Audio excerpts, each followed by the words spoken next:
going on, you guys? It's your girl Diana back at you with another YouTube video. Today I am going to be going over every single gimmick that we have had in the game since Gen 6 all the way up to the yet to be released Gen 9 game. So that means today we're going to be going over Mega Evolutions, Z moves, Dynamax, and of course the newly introduced Terastalization gimmicks. I'm going to be giving my personal opinions on what I think is the worst all the way up to the best of all of the gimmicks. So if you're interested in hearing my opinions, then keep on watching, and if you're new here, of course, hit that subscribe button because I make all kinds of fun content here that centers around Pokemon, anime, gaming, all of that fun stuff. And of course, if you are a Pokemon fan, make sure that you give this video a thumbs up so we can push it out into the YouTube algorithm so that more Pokemon fans can find it and we can all talk about what we think is the best, worst, whatever gimmick down in the comments because I'm interested in hearing what you guys think as well. But let's hop into my list.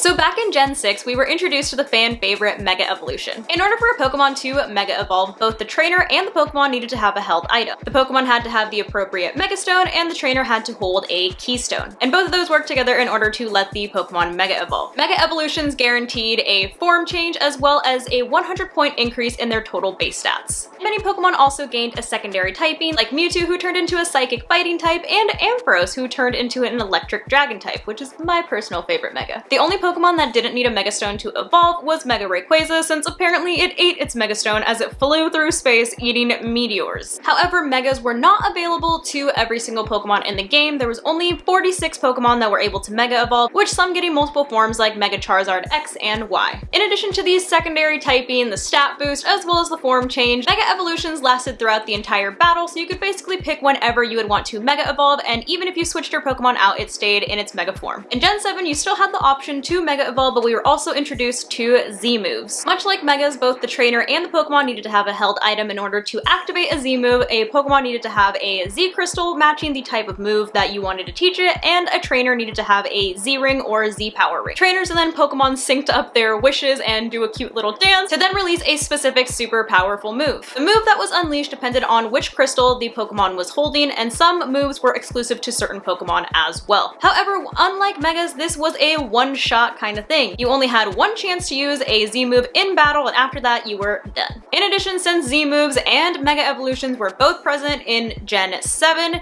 if your Pokemon was Mega Evolved, it was not able to use a Z move even if it was holding the appropriate Z crystal. Unlike Mega Evolutions, however, Z moves were not restricted to just a select number of Pokemon, and any Pokemon in the game was able to take advantage of them. In Gen 8, we were introduced to Dynamaxing and Gigantamaxing. Much like Z moves, any Pokemon in the game had the ability to Dynamax, but only a select few Pokemon had the ability to Gigantamax. Upon Dynamaxing, the Pokemon grew in size, their HP stat is doubled, and they get specific max moves which are more powerful than typical moves. And although every Pokemon in the game is able to Dynamax, much like Megas, only a select few Pokemon are able to Gigantamax, which includes a form change in addition to the HP boost as well as the power boost. The last and the newest gimmick that we've been introduced to is Terastalization, or the Terastal phenomenon, which is in the yet to be released Gen 9 games. From the information that we have so far on the gimmick, every single Pokemon will be able to take advantage of it. Upon terastalizing, not only will a Pokemon change form into a crystallized version of itself, it also has the ability to change its type. Depending on the Pokemon's Terra type, after terastalizing, it will either change into a new type. For example, if a Pokemon is a fire type and its Terra type happens to be a water type, it will then change into a water type Pokemon. A Pokemon's Terra type can be any of the 18 types that are available in the game, making for numerous combinations. In addition to the new form and typing, a Pokemon's moves will also get a power boost. This power boost is also doubled if you're able to teach your Pokemon a move that matches one of the Pokemon's original typings as well as its new Terra type. And much like Megas, once the Pokemon does terastalize, this does last for the duration of the battle. So now that I have successfully refreshed your memory and gone through all of the gimmicks that we've had up to date, this would be my order from worst to best. At the bottom of this list as the worst gimmick in my opinion, I would have to put Z moves. The reason that I'm putting Z moves at the bottom of the list is one, the cutscenes take forever, so I hate waiting for that. And since you can only use Z moves once per battle, I feel like it's more of a trump card or a last ditch effort if it looks like things are not going your way.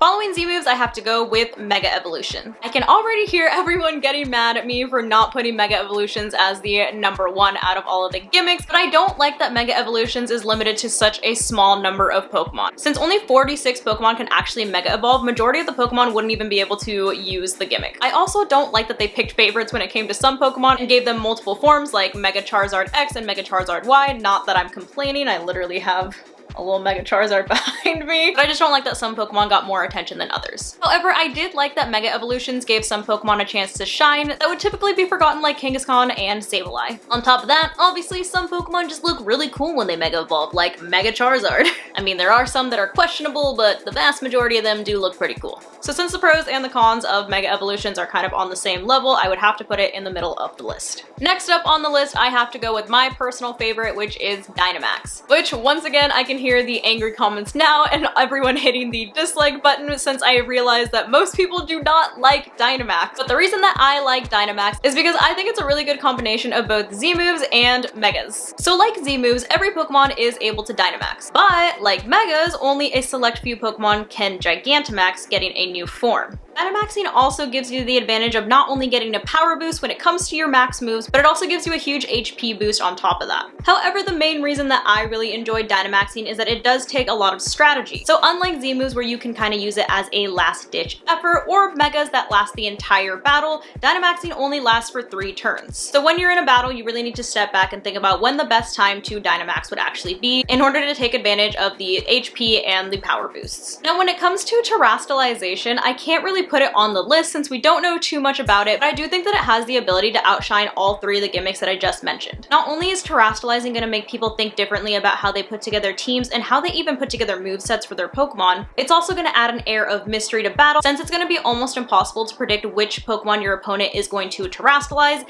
and what their Terra type is going to be. Some Pokemon are also going to have a huge advantage over others if they're going to be able to learn a move that matches their original typing as well as their Terra type. But until we learn a little bit more about it, I do want to leave it as unranked. However, I do have a gut feeling that it is going to be the best gimmick that we have so far, at least competitively. But there you have it. That is how I would rank the gimmicks from the worst to the best. Let me know what you guys think down below in the comments and how you would rank them yourselves. Hopefully you enjoyed this video and found it entertaining, and I'll see you guys in the next one.